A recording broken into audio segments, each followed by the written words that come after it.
Adventures by Morse. Carlton E. Morse presents The City of the Dead, featuring Captain Friday. If you like high adventure, come with me. If you like the stealth of intrigue, come with me. If you like blood and thunder, come with me.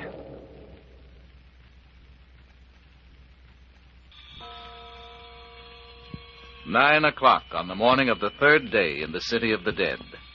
The most harrowing night in the lives of Phyllis Carroll and Jimmy Parker is past.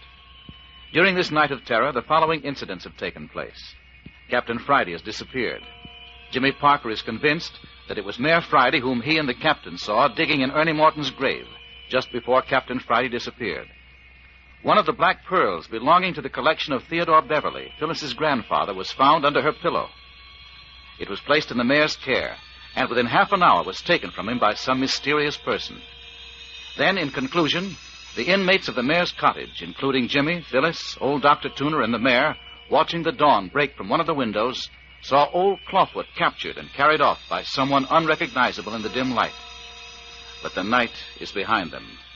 The warm morning sun has become a tonic to the shattered nerves of the group and has done much to dispel the terror of the night hours. Phyllis alone is still abed with her wounded shoulder. Jimmy.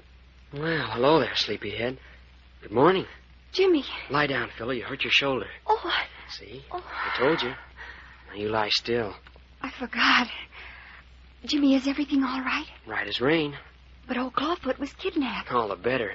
We don't have to worry about him anymore. I just remember you saying that, and then I guess I went back to sleep. What happened after that? Not a thing. Dr. Tooner and Mayor Friday went out, but they couldn't find a trace of anything. Clawfoot and whoever captured him had vanished. How long have I been asleep, Jimmy? 4 hours. It's just past 9 now. I feel an awful lot better now. Hungry? Mm-hmm. Ah, gee, Phil, it's good to hear you laugh again. It seems ages since we've had anything to laugh at. Well, things are going to be all right now, aren't they, Jimmy? I don't know, Phil. I hope so. What's the matter? Has something else happened? No, thank heavens, no. But everything is just as mixed up as it was last night.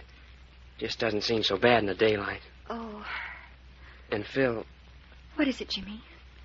I hate to tell you. I suppose I ought to. Oh, of course you should. Everything. Well, the mayor called up the police station in the city this morning. Jimmy. I tried to try to get him not to do it, and so did Dr. Tooner. Well, does that mean we've got to go to jail? I don't know. I didn't hear what he said on the phone, but, well, you know how he feels toward me. Well, don't you worry about it. I know you haven't done anything. They can't lock you up. They can't. I know. They can make it awfully hot for us, Phyllis. We did dig in Ernie Morton's grave, and the next morning Bert Arnold's body was found buried there. How can we possibly prove that we didn't murder Bert? Where are Dr. Tooner and the mayor now? Well, the mayor's gone down into the City of the Dead. Dr. Tooner was out in the kitchen just a minute ago. I suppose he stepped outside. Anyway, Jimmy, if the police do come, we won't have to spend another night in this terrible place. We wouldn't anyway. Oh, I hate Mayor Friday. He's been antagonistic toward us ever since we first came here asking for help. He's got an awful guilty conscience or something. Do you suppose he's been looking for the pearls himself? That would explain why he'd be jealous of us. Dr. Tooner must be in on it, too, then. Oh, no, I'm sure he's not. He's so friendly and gentle. I don't think he knows anything about what the mayor's been up to. How could he help it? Hasn't he been coming down to the City of the Dead for the last 20 years? To visit his old patients buried here, he says. Yeah, and I reckon that's the truth, too, son. Hey. Dr. Tooner. How long have you been standing there listening? No, Parker. Ain't no use to get all worked up on a nice sunshiny morning like this. Well, just the same, you had no business eavesdropping. Parker, I reckon you've got a lot to learn. It ain't always the best policy to jump at conclusions. You're young yet. Someday you'll find out diplomacy is a mighty fine trait to cultivate. Well, facts are facts. Yeah, I reckon they are, my boy. Just the same, I venture to say that 3/4 of your trouble here has been of your own making. What do you mean? I mean, you should have done your best to make the mayor like you instead of irritating and badgering him. You ain't had any considerations from his feelings right along. So why should he bother to think anything but the worst about you? But I've never accused Mayor Friday of anything that wasn't perfectly apparent on the surface. No, of course you haven't. Neither has he suspected you of anything that didn't look almighty queer. Yeah, but I told the truth. Yeah, I reckon you did. That ain't the point. You've made the mayor dislike you all along. Now, when there comes a time when you want him to trust and believe in you, he naturally turns against you. What time will the police be here? Oh, I don't reckon there'll be anyone down before afternoon. Is he going to turn Phyllis and me over to him? Yeah, the mayor don't do much talking, not even to me. But you don't think we've done anything wrong, do you, Dr. Tuner? Well, I calculate I'd rather not say what I believe, Miss Carroll. But say now, I've been standing here lecturing you two when I come in to see about breakfast. Hot cake batter's all mixed up and the skillet's piping hot. Hot cakes. Are they the sour milk kind? I reckon sour milk hot cakes are the only real hot cake there is. Oh, I adore them. Oh, come on, Jimmy. You are hungry, aren't you? No, I suppose so. Miss Carroll, you're lucky to have a young fellow like Jimmy Parker. He sat by your bed all the time you were asleep. He just wouldn't move from your side. Oh, Jimmy, you shouldn't have done that. Haven't you had any sleep all night? No, forget it, Phil. I feel fine. Yeah, I'll go out and put on a batch of hot cakes. Oh, by the way, Miss Carroll, do you like your eggs straight up or over easy? Over easy. Oh, isn't he a dear? Mine straight up, Doctor. One straight up, one over easy. I got some mighty fine home-cured bacon for you, too. Jimmy, it was awfully nice of you to sit beside me while I slept. I think that was why my dreams were so sweet. Oh, Phil, dear, you were so lovely sleeping. All the time I sat here beside you, you were smiling in your sleep. I wondered what you were dreaming about. Don't you wish you knew? Phil, dear, was it... Listen, Jimmy Parker, you go get me a pan of warm water and a comb and a mirror. You're a fine nurse. I'll bet you'd have let me eat breakfast without even powdering my nose. Yeah, I guess I would. But, Phil... Hurry, Jimmy, or Dr. Tuner will be in here with the hotcakes before I'm ready. They're browning nicely. I got a good dew on them this morning. Oh, here comes the mayor, Dr. Tuner. I caught a glimpse of him through the window. Well, I'll put a couple of more eggs in the pan then. Good morning, Mayor Friday. Yeah. Good morning, Miss Carroll. How do you feel? Oh, much better, thank you. Mayor Friday, are you going to turn Jimmy and me over to the police? Now, Miss Carroll. But we only parked Jimmy's car near the City of the Dead. I think if you understood about us... Miss Carroll, I think you and I ought to have a good, long talk together. Why, what about? Shh. Here comes young Parker.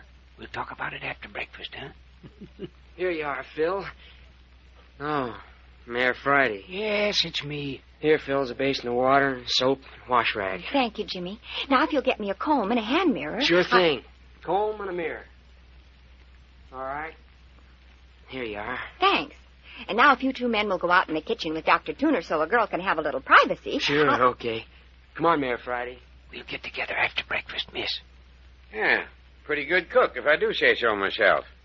Smells good. Yeah, there's a stack of cakes about ready. Oh, hello, Mayor. Ready to eat? You ready as soon as I wash up? I put the table in beside Miss Carroll's bed so we could be sort of sociable. Hey, Doc Tuner, why don't you let me fry the hotcakes? I can jump up from the table and trot out here to the kitchen easier than you. No, I reckon I'm the hot cake expert. Say, Doctor, do you feel a difference this morning? I can't explain it. I feel as though a great weight had been lifted. Well, I reckon I know what you mean, Parker. I feel chipper this morning myself. It's as though we had passed through a nightmare and now the danger's over. You don't suppose it's because old Clawfoot isn't hanging around any longer, do you? Well, I don't know as I can say that... Oh, Jimmy! Jimmy! Oh, coming, Phil. Well, didn't take you very long. It was hard to get the powder on straight when I had to hold the mirror propped up against my knee. Hi, Doctor. Phil's ready. Bring on the bacon and eggs. And oodles of hot cake. Breakfast coming up. Everyone sit down. Miss Carroll gets her plate in her lap. Right side up, though, please. I'll sit here by the bed so I can hand things to Phil. No hot cakes for me, Doc. I think too much of my insides. Why, Mayor, they're lovely. Really, they are, Dr. Tuner. Now, don't you feel bad. Oh, Mayor can't hurt my feelings that way, Miss Carroll. I ain't been able to make him eat a hot cake in all the 20 years I've known him. He simply ain't got the taste for them. Oh, they're great, Doctor. I was up to Lammy Fink's cabin this morning. That is, what's left of it since it burned down. Lammy Fink? Mayor Friday, just who was Lammy Fink?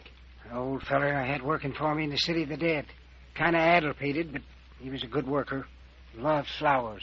Well, what about it, Mayor? Why did you go to his cabin? Made the trip for nothing. Everything fell into the cellar when the building burned. Couldn't get to the bottom with all those burned timber, cook stove, and other junk that crashed down into the basement. Couldn't tell how many bodies really was in the place then, huh? No. Oh, listen. The church bell. Well, that's the first time I've heard it ring in the daytime. Mighty strange. Mighty strange. Heard it a couple of times already this morning. Now, look here. If it keeps up, we should be able to trace it in the daylight. Been thinking about that. Yeah, I think we should go right after breakfast, don't you, Mayor? One of us ought to. Both of you go along. I'll stay with Phyllis. No. But look here, Mayor. Surely you don't think I'd run away and leave Phyllis. You know as well as I do that with that knife wound in her shoulder, I couldn't possibly move her. Gonna keep you under my eye until the police get here. Oh. Well, then suppose you take Parker with you, Mayor, and I'll stay with Miss Carroll. No.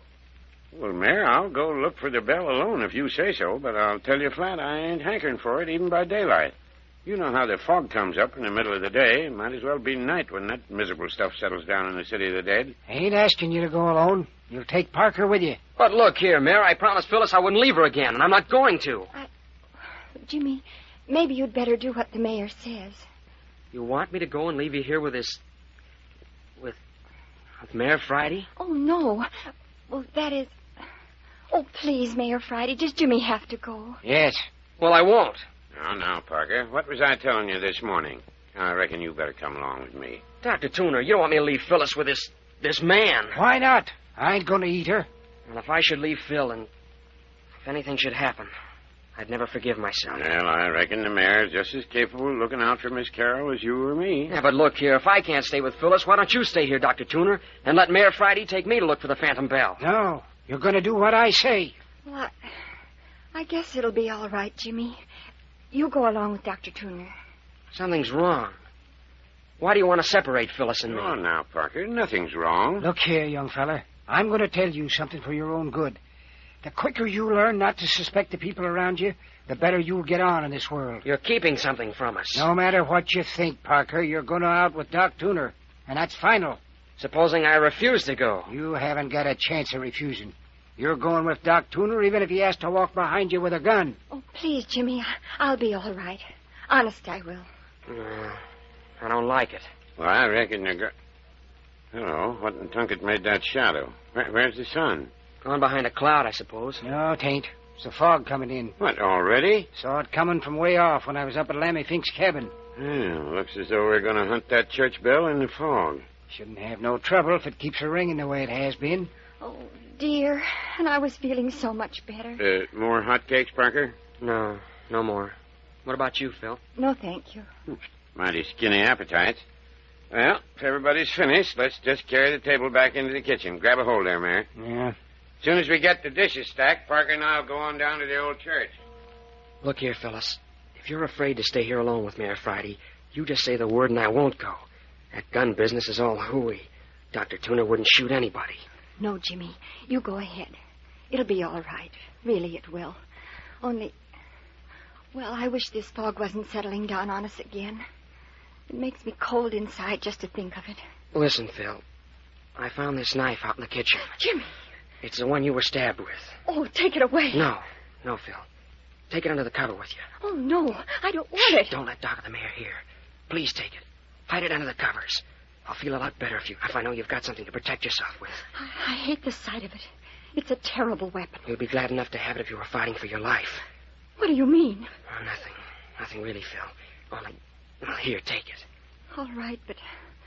Why, what an ugly handle. Quick, put it under the covers and don't tell anyone. Oh, I hate it. There. Now, if anyone gets funny, you can carve your initials on him.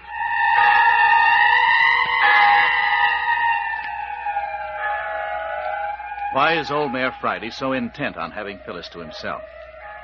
What is it that Jimmy fears for her? And beyond all else, what will Jimmy and Dr. Tuner find in taking up the trail of the Phantom Church Bell? And the missing Captain Friday? But more of all that in just a moment. That ugly knife gives me the shivers. I won't rest a bit while it's under the covers with me. Use it if it's necessary. Here's something else. What is it? A whistle. Where did you get that? It's a police whistle Captain Friday left here. Take it. Why, what for? To use if you're in danger. Do you think something's going to happen to me? Not if I can help it. But But with this knife and the whistle... I don't want to frighten you, Phyllis. Honest, I don't know of a single thing that might happen. But, well, you know what a time we've had so far. Yes, I know. Well, and you take this whistle. If you get suspicious that things aren't going right, or you become frightened, you just blow this police whistle as hard as you can. You'll be surprised how far it'll carry. Do you think you could hear it anywhere in the city of the dead? I think so. Anyway, we won't be out of range of it very long. That does make me feel safer, to know that I can call you. Shh, watch it. Now, Parker, get your hat and let's get started before the fog settles too thick among the tombstones. All right. I'll be right with you. Now then, Miss Carroll, don't you worry. You aren't in any danger, and nothing's going to happen while we're away. You just see if you can't get a lot of sleep today. If everything goes as it should, you'll be up and walking around another day or two. You're sure I'll be all right, Dr. Tuner? Well, of course you will. Well, don't be gone too long, will you? Oh, I don't reckon we'll be out any longer than we can help. Mare, you're going to take good care of Miss Carroll now, ain't you? I reckon me and Miss Carroll are going to get on right smart, ain't we, miss? Oh, yes. Yes. Me and her got a lot of things to talk about. Well, don't get so interested talking you forget about your job as nurse, Mare. Well, I'm ready, Dr. Tuner. All right, Parker. Goodbye, Phil. Remember, don't take any chances, will you? No, Jimmy. I promise. Come along, Parker. Come along.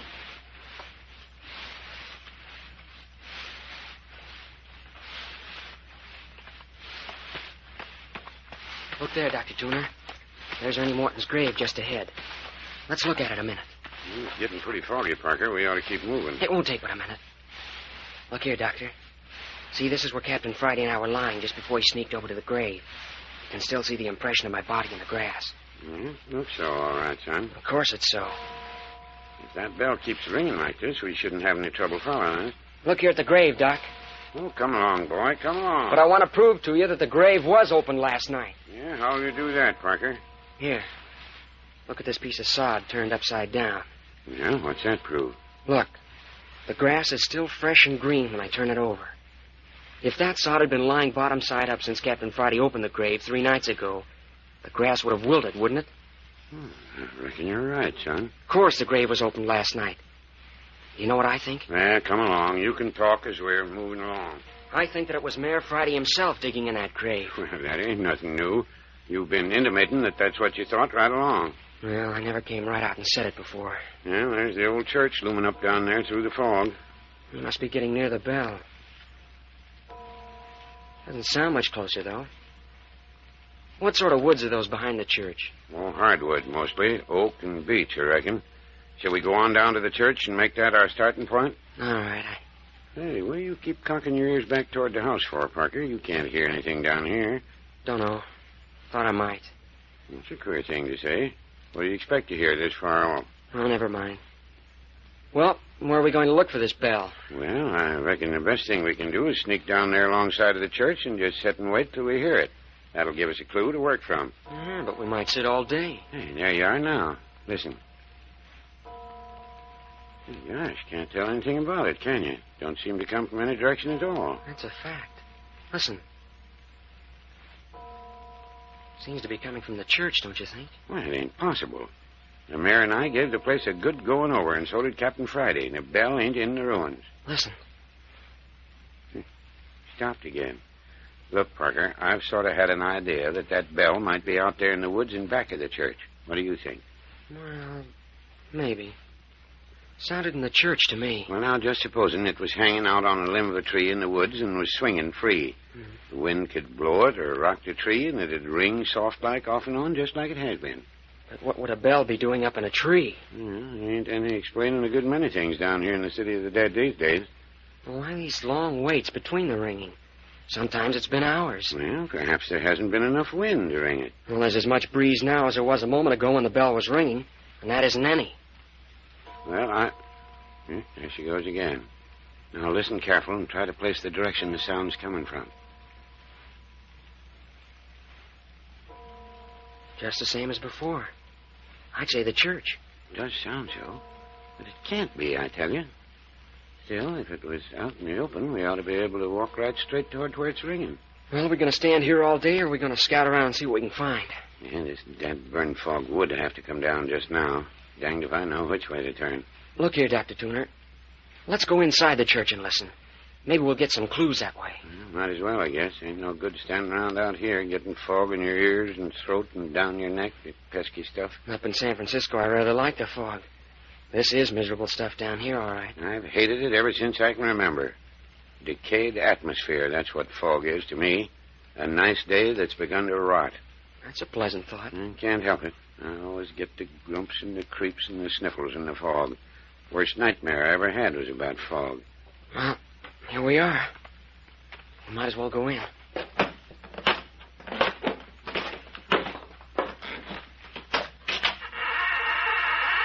Good thing I brought a pocket flash along. Go ahead, but mind your way. Them floorboards is rotten as punk. You're likely to break a leg. You want to lead? No, you go on ahead. This here's your idea. Here, you can have the flashlight. Well, okay. This is a miserable hole, isn't it? Everything wet and mildewed. Shh. Why, the bell's fainter in here than it was outside. I reckon I was right after all. Quick, let's get outside. Now we're getting somewhere. Hey, look out where you're going, fella. You'll go through the floor. Come on, Doc. Come on. Parker! Parker, are you hurt? Parker, are you hurt? Answer me. Parker, you got the flashlight. Turn it on. Parker, answer me. Answer me. Doctor! Dr. Tuner, don't carry on so. I'm all right. All right. All right. Well, then why in Tunket was you making them ghastly groans? That wasn't me, Doc. Wasn't you? No, there's someone else down here. I'm looking for my flash. I dropped it when I went through the floor. You say there's somebody else down there? Hey, Doc, stop asking questions and come and help me. I'm down in the basement. There must be a door to the outside someplace. Basement? By George, that's right. This place has got a basement. Well, go outside and see if you can find a door to it. It's blacker than pitch down here, and something's down here with me. The door to the basement's right outside. I'll be right with you. Oh, what a noise. Oh, blame it all. Where'd I drop that light? Doc ever gets that door. Hi there, Parker. Can you hear me? Yes. What's the matter? Is the door locked? All right, the hinge is rusted so bad I'll have to break the door down. Are you still all right? Yes. Hurry and break it in. I can't find my flashlight. Oh, this groaning is getting on my goat. Well, hang on. I got a piece of timber for a battering ram. Well, go to it, Doc.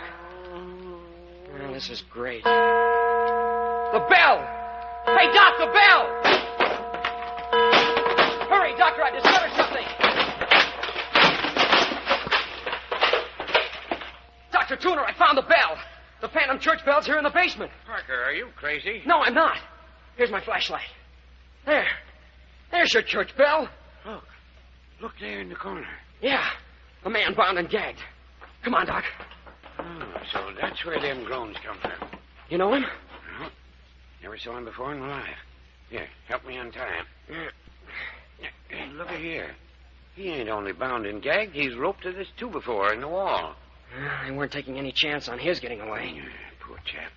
Might in here dead. He's unconscious, isn't he? What's the matter with him? It looks mostly like starvation, but there's a bad lump here on his head. We'll have to carry him up to the house. Yeah, and mighty quick, too. He'll die on our hands. His heart ain't showing much signs. Stand aside, Parker. Look here at this old bell, Doctor. Standing here on its rack. Just swings clear of the floor. I can't figure out what made it ring, Parker. I've got it. This man was ringing it. It was the only way he could call for help. Look here, Doctor. See, he was tied to this 2x4. When he stretched out his bound feet just as far as he could reach, the tip of his toe would just touch the rim of the bell. He'd give it a shove, and the bell would ring a few strokes. Why, criminy, Parker. And then he'd probably have long spells of unconsciousness on account of this crack on the head. That'd account for the spells of silence. Now then, you ready? There, you take his shoulders and I'll take his knees here. All right. Let's go. Careful. Bump his head on the door, Jan. Yeah, all clear. What'll we do? Leave the bell as it is? Sure, Parker. Ain't nobody gonna touch it. Just strike off through the tombstones and keep on the grass. It's easier walking. Poor guy. Looks more like a corpse than a living man. Yeah, so that was the answer to the phantom bell. No wonder we couldn't locate where the sound was coming from. By the time it got outside the cellar walls, the sound was so broken it seemed to come from everywhere. Funny you or the mayor didn't think of looking in the basement when you came down here 3 nights ago. Yeah, is it? Did you think of looking in the basement for a ringing church bell? Had to fall right in on top of it before you got the idea, didn't you? Just call out if you want to rest. Well, he's not heavy. Well, if we knew as much about old Clawfoot as we do about the bell... The whistle!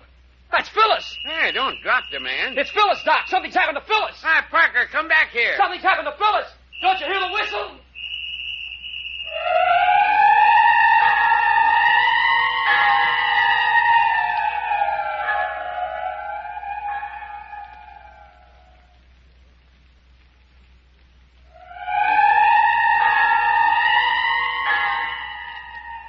You have just heard the 9th episode of The City of the Dead, written for radio by Carlton E. Morse. Next week brings you Where the Pearls Were Hidden, the 10th and final episode of this adventure thriller. Next week you will know the identity of Old Clawfoot, the name of the man who rang the bell, what really became of Grandfather Theodore Beverly, who the murderers were, who the grave looters were, and what became of the famous collection of black pearls.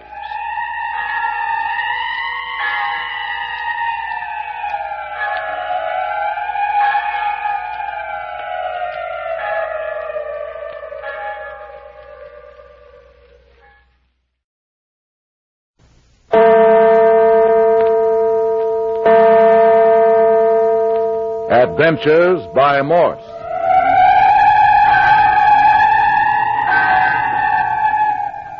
Carlton E. Morse presents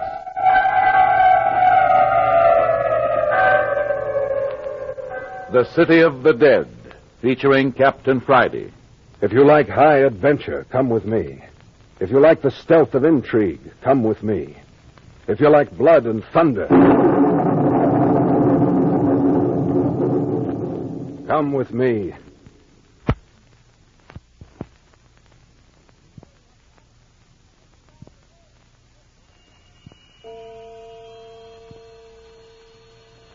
Two o'clock on the afternoon of the third day in the City of the Dead. A drenching wet blanket of fog still lays upon this old abandoned cemetery. In our last episode, Jimmy Parker and Dr. Tooner had gone down into the City of the Dead in search of the phantom church bell, leaving Phyllis Carroll alone with Mayor Friday.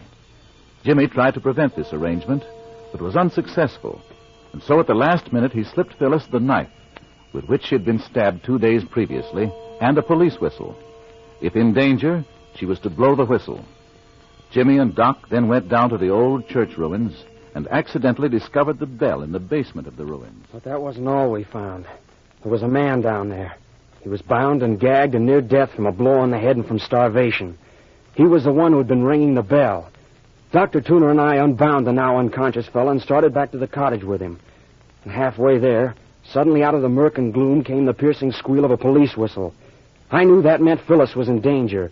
I dropped the unconscious man and ran through the fog for the cottage, leaving Doc Tooner to follow with the stranger as best he could. I'm coming! I'm coming, Phil! Oh, I was a fool to leave her with Mayor Friday. There's the house. Phil! Phil, I'm coming! I'm coming! Phyllis! Phyllis, what's the matter? Jimmy, you're so white. What's the matter with you? Well, isn't anything wrong? You blew the whistle? Why, no, I didn't, Jimmy. You mean that police whistle, Parker? Captain Friday. Where did you come from? He's back, Jimmy. Nothing happened to him at all. Never mind that now. Were you talking about the police whistle? Yes. There's one of my men outside. I've got a whole crew down from the city hunting for that phantom church bell. Well, you don't need him. Dr. Tooner and I found it. What? You found it? You say you found the phantom church bell? Where? Yeah, Mayor Friday. Found it in the basement of the old church. Basement. Well, now, ain't that the beatenest... Why didn't I think of that right off? But who and Sam here would think of looking in the basement for a ringing bell? Oh, but look here, Parker. What made the bell ring? Well, there was a man. Say, we've got to go help Dr. Tooner. He's got a dying man down there in the City of the Dead. I left him alone when I heard the whistle. A man? Who is it? I never saw him before. Neither did the doctor. You say he's dying? Well, that's what Dr. Tooner said. Oh, come on, Parker. I want to see that man. Well, listen. Here he comes now. Captain Friday, now where in Tunky... Never mind that now, Doc. What'd you do with the man? I reckon you won't need him any longer. Of course I do. I want to question him. Can't question him, Captain. He died back yonder while I was fetching him up. Died? Without saying a word? Unconscious for a few seconds. Gave his name, told me who he was, and how come he was tied up, and then he died. Oh, the poor fellow. Well, who was he? Said his name was William Rogers. Said he was an employee of Cartwright, Hobson, and Cartwright, the attorneys who sent Miss Carroll here her letter about where the black pearls were hidden. There. That's the key to the whole story. That's what I've been looking for. Doc, did he say what he was doing down here in the City of the Dead? He said he was looking for the black pearl. Why, the dirty, double-crossing son of a thief, he got what was coming to him. Them was his own last words, Captain. Said he deserved what he got. Did he say how he got information about the pearls? Yes, he said that 2 days before the letter was sent to Miss Carroll, it was taken out of the company vault and put in a special file. He had access to this file and made a practice of stealing information that he could sell. What a fine piece of jailbait he was. Cartwright will be tickled pink to hear about this. Well, that just about gives me a line on this whole affair. You mean you can explain everything now? Yes, Miss Carroll. It's a deuce of a mess, but I got it straight, I think. And you don't think Jimmy or I killed my cousin, Bert Arnold? No, wait. Let's go back to the beginning of the whole thing. Here, sit down, Parker. You too, Doctor. It's a long and intricate story, and it's going to take a while telling you. Sit here on the bed beside me, Jimmy. Oh, you mind putting another log on the fire first, Parker? Oh, sure thing. So you got the whole thing straightened out, Captain. Yeah, but with you and Dad acting like a couple of clams, I mighty near slipped up. So you think you got the thing straightened out now, huh, son? I certainly have, Dad. No fooling. Oh, you all set, Parker? Yeah. Go ahead. Comfortable, Phil? Oh, yes, Jimmy. Well, as I said, to get the thing straight, we'll have to start way back at the beginning. You mean the night we caught these two youngsters sneaking out of the City of the Dead? The night somebody shot at the mayor? No much further back than that, Doc. We'll have to go way back to the San Francisco fire in 1906. Oh. Yes, Miss Carroll. Back to the time when your grandfather, Theodore Beverly, and your uncle Robert Beverly lost everything in the blaze. Robert Beverly? You mean my uncle who disappeared? That's right. Is he mixed up in this, too? Oh, rather. Well, this is the way things happened. On the night the fire got such a hold on San Francisco that it was apparent most of the business and residential district was going to burn, old Theodore Beverly and his son Robert took that precious collection of pearls, drove down here to the City of the Dead, and buried them in one of the graves. Their clue to the place where the pearls were buried was the name on the tombstone. The name was Ernest Morton. Well, that explains all the activity in the vicinity of Ernie Morton's grave. Yes. Now then, after the fire had been subdued in San Francisco and everything was put more or less to rights, old man Beverly and Robert came down here to recover their hidden treasure. It wasn't there. What? Nope, not there. Oh, but I don't understand. What about the letter he left with the Cartwright lawyers for me? Well, the old man lost a good deal of his reason in the fire. He saw his business burn up before his eyes. He saw his great fortune vanish overnight. He saw his beautiful home burn, everything go. His mind went with it. So even before they returned for the pearls, Theodore Beverly was a broken man. Well, then he might have forgotten where he hid the pearls. Yeah, but Robert should have remembered. That's true, and yet Robert wasn't all that he might have been. I'll have to say a little about him to explain. He was an unhealthy young man, had always been pampered, not too brilliant. In every way, a minus quantity. Almost subnormal, wouldn't you say, Dr. Tuner? No, I wouldn't say that. Just a fellow who'd never have to lift a hand to help himself. Absolutely at sea when thrown on his own. Well, there he is. Certainly he was thrown on his own after his father's fortune disappeared. And he was twice as helpless when his father lost his reason. Well, then the pearls may still be buried somewhere down here in the City of the Dead? You're getting ahead of the story, Miss Carroll. Well, it was sometime during this period that old man Beverly made out those elaborate papers giving the pearls to you. He was obsessed with the idea that the pearls were buried in Ernie Morton's grave. That's the excuse for the papers. You see, Cartwright didn't know what the letter contained. They just filed it away to give to you on your 20th birthday as ordered. Oh. Now then, Doc Tuner didn't quite tell the truth when he said all his patients were buried in the City of the Dead. Told all that was necessary. Well, perhaps for general knowledge, yes, Doc. But as a matter of fact, he had one patient left. It was Theodore Beverly. Oh, my grandfather. You were his doctor. One of my best friends before he lost his mind, Miss Carroll. Now then, for the next 3 or 4 years after the fire, Theodore Beverly and Robert used to make trips down here to the City of the Dead to dig around for the pearls. It wasn't only the old man who was becoming obsessed with the idea that the pearls were still in the cemetery. Robert grew more and more peculiar. At first, the mayor here, who knew them both well, too, tried to curb them, but it was useless. Yeah, we'd have had to lock them up. Yes. It soon became apparent that either they'd have to be allowed the run of the cemetery or else they'd have to be locked up in an asylum. Oh. Doc and Dad here talked it over quite a long time. To put them away would have meant a tremendous scandal.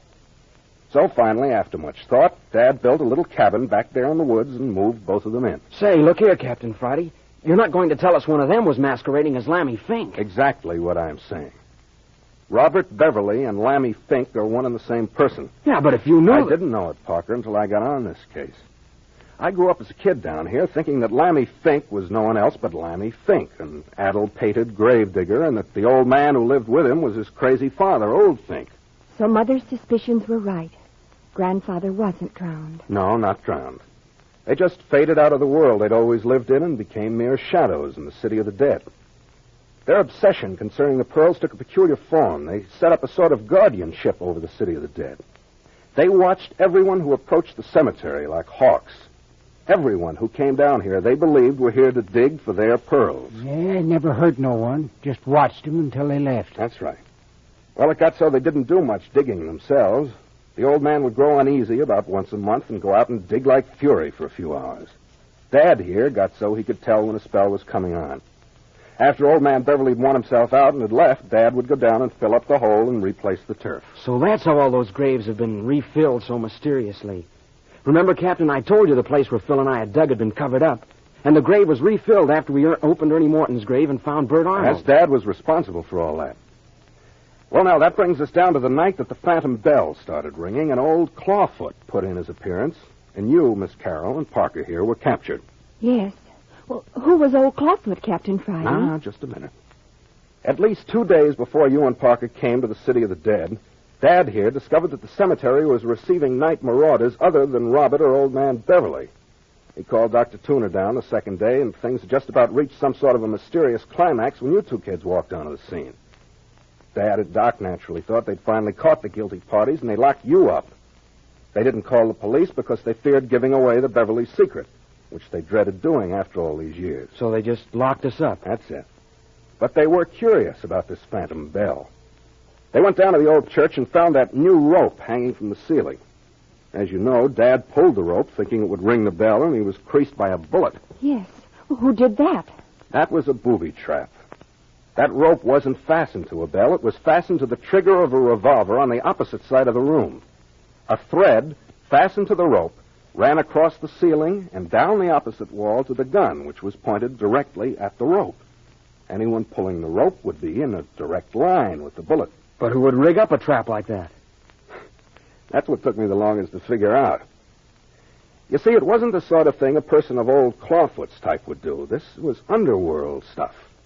Somebody was trying to bump somebody off. I began to check up on Bert Arnold's recent friends, discovered that he'd hired 3 men to work with him on some kind of a hidden treasure hunt. He didn't know it, but they were some of the Morelli mob, bad boys to tangle with. The moment he mentioned $500,000 in buried treasure, they were with him all the way. Well, the police in San Francisco have picked up 2 of these fellows. That's where I got this information. Bert Arnold wasn't bad, Captain Friday. I know he wasn't. I know that. He just picked the wrong men to work with him. Well, but where did Bert find out about the pearls? Well, that's where this chap from Cartwright's office comes in. The phantom bell ringer. He opened your letter, got the information about the pearls, sealed up the letters again, and then took his information to Bert Arnold. Then that's the man we found bound and gagged in the old church? That's it. He sold his information to young Arnold for $1,000. But he evidently didn't know what square shooting was. As soon as he got the $1,000, he organized his own searching party and came down here to hunt for the pearls himself. Seems funny he gave Bert the information. Yeah, it does seem funny, Doc. On the other hand, his game was to give out stolen information. Probably the idea of hunting for the pearls himself was an afterthought. Anyway, Bert and his 3 friends came down to the city of the dead, and right after them came, what was his name? Rogers and his men. Neither party could locate Ernie Morton's grave the first night. Eventually, they clashed. And Bert Arnold and his men caught this Rogers fellow, but his men got away. They tied him up in the basement of the church, intending to leave him there until they found the pearls. Real gang stuff. And that's not the half of it. Here, throw another stick of wood on the fire, and we'll get to the second night. That's when murder really came to the city of the dead.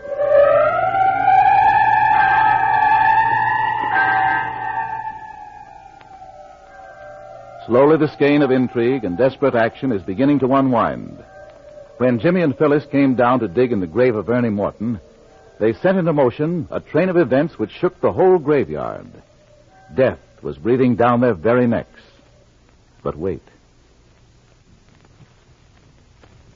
The second night, Bert's gang had no better luck in looking for the Morton grave. But the third night brought you two kids down here.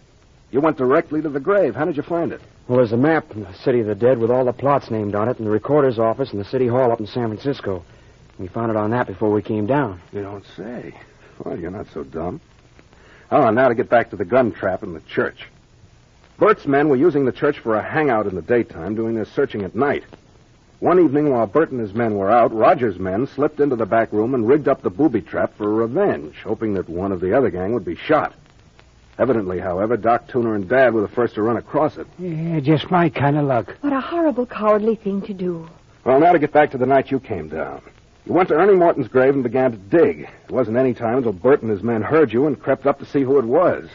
Bert recognized you in the moonlight, Miss Carroll, and kept his men back. You see, Jimmy? I knew someone was watching. Yeah. But they weren't the only ones watching. Really? Who else? There were two other groups. Two? Yes. There were the men of Rogers' gang, and back watching you and the Rogers gang were Old Man Beverly and Robert.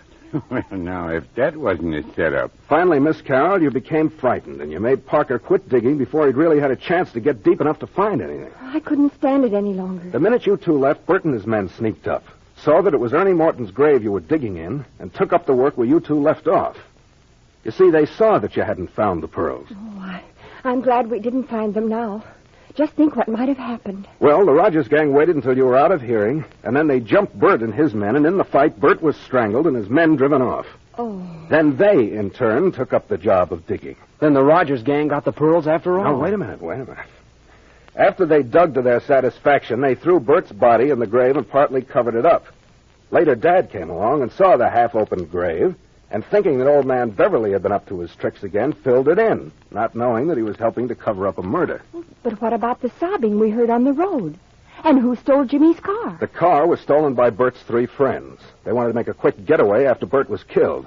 You thought there were only two, but the third one got into the car further down the road. And what about the person we heard sobbing? That was Robert, or Lammy Fink, whichever you wish to call him. But where was Old Man Beverly? In Lammy's arms. In his arms? Yes. The old man's terror at seeing a man murdered was so great that it killed him.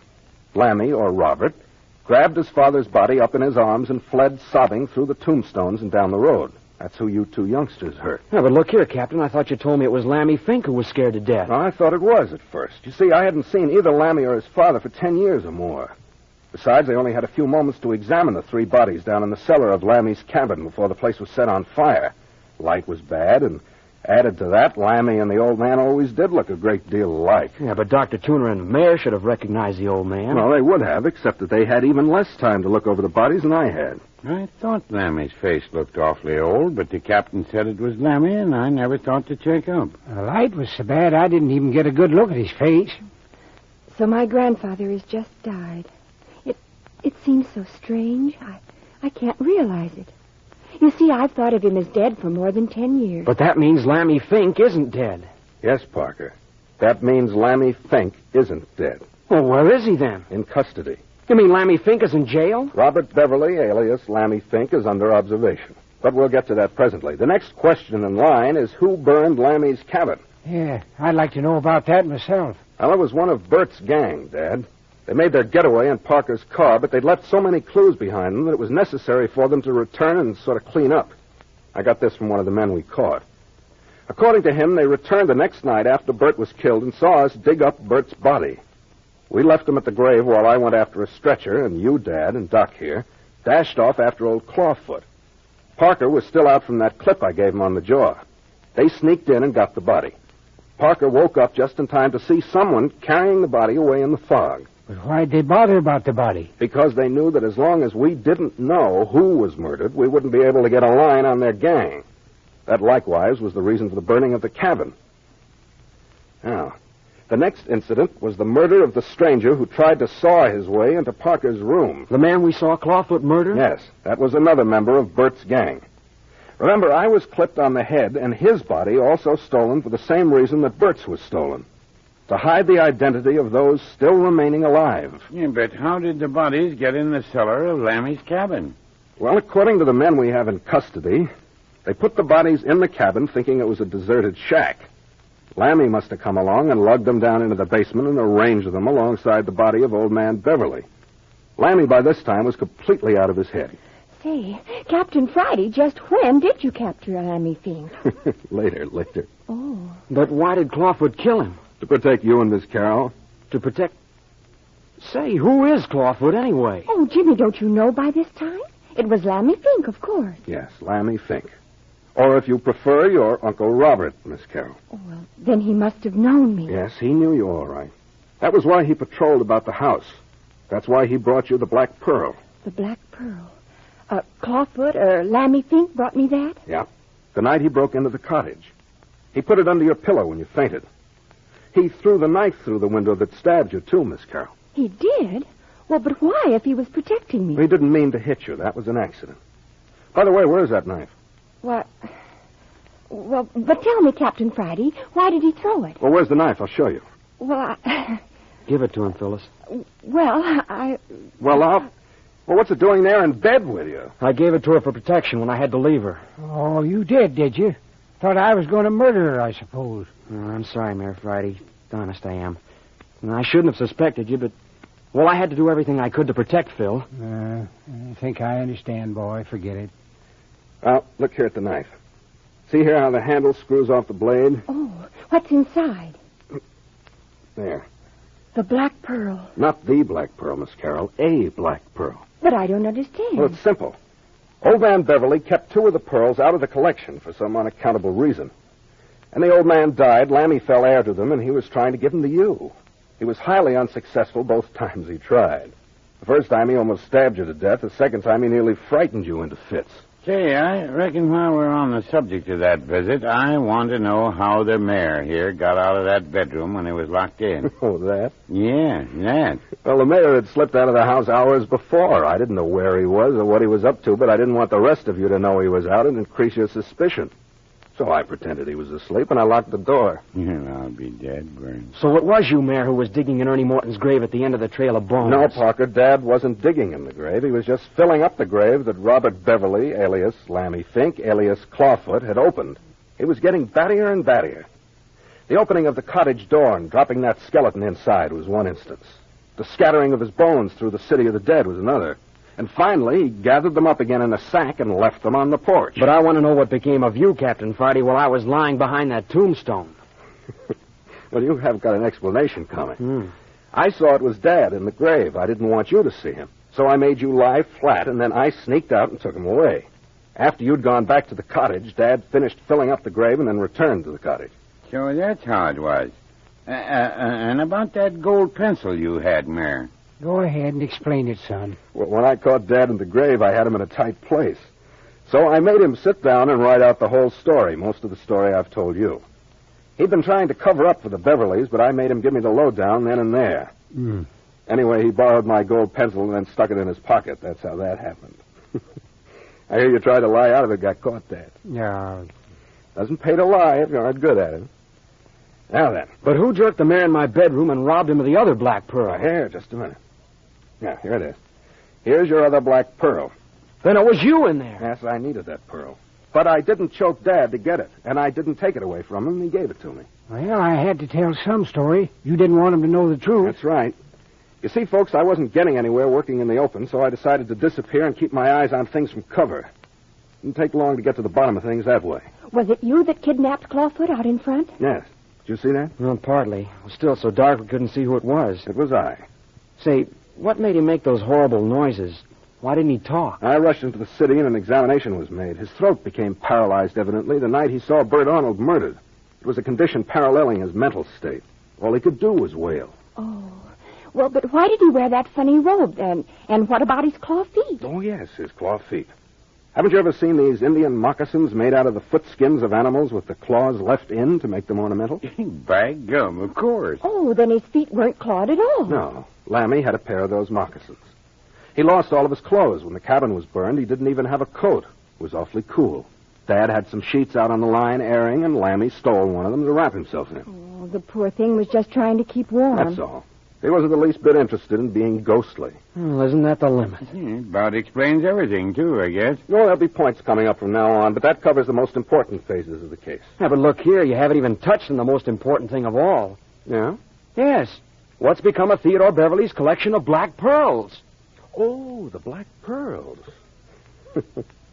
Well, my dear Parker, the pearls are waiting for Miss Carroll up in a strongbox in the Civic Center National Bank, where they have been ever since the fire of 1906. What's that? You mean to say those pearls never were buried down here in the City of the Dead? Yes, they were. When the fire started, the pearls were buried here. But after it had been checked, old man Beverly came down here alone, dug them up, and deposited them in the bank. Right after that, he lost his memory. He remembered burying them originally in the City of the Dead, but he forgot all about coming back here for them and putting them in the bank. You don't say. Carmine, how did you find that out? Well, at dawn this morning, I rushed Lammy to the city, and the whole story came out in the first editions of the paper about me having two of the collection of the Beverly pearls and all that. Well, the bank saw the story and called me. They had the rest of the pearls. They had an order to deliver the pearls to Miss Carroll on her 20th birthday. They did? Well, why didn't they do it then? Because the old man had made a mistake of a month in her age. The bank would have automatically delivered the pearls to you, Miss Carroll, next month. You mean to say that I'm worth $500,000? Exactly that. Oh, golly. Well, Jimmy, now you've just got to marry me. Hey. Yes, you do. A girl with that much money needs protection. Well, if you insist. Oh, darling.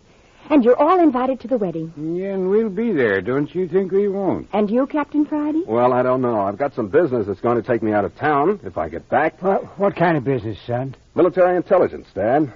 The government's put a finger on Skip Turner and me to do a job for them up off the coast of Canada. Who's Skip Turner? One of my operatives in my agency. Off the coast of Canada? That sounds like smugglers. Well, I can't talk about it, but I can guarantee you there's liable to be plenty of death and destruction before we get through. There's some pretty lonely, wide-open spaces up in that country, and not all the animals go around on four legs.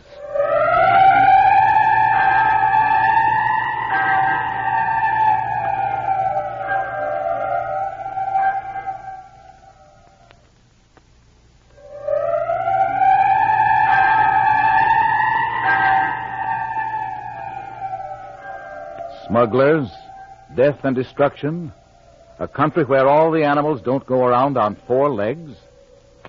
Next week, you will find Captain Friday and his sidekick, Skip Turner, fighting for their lives and for a very beautiful young woman when Adventures by Morse brings you the first episode of A Coffin for the Lady, a new Carlton E. Morse production.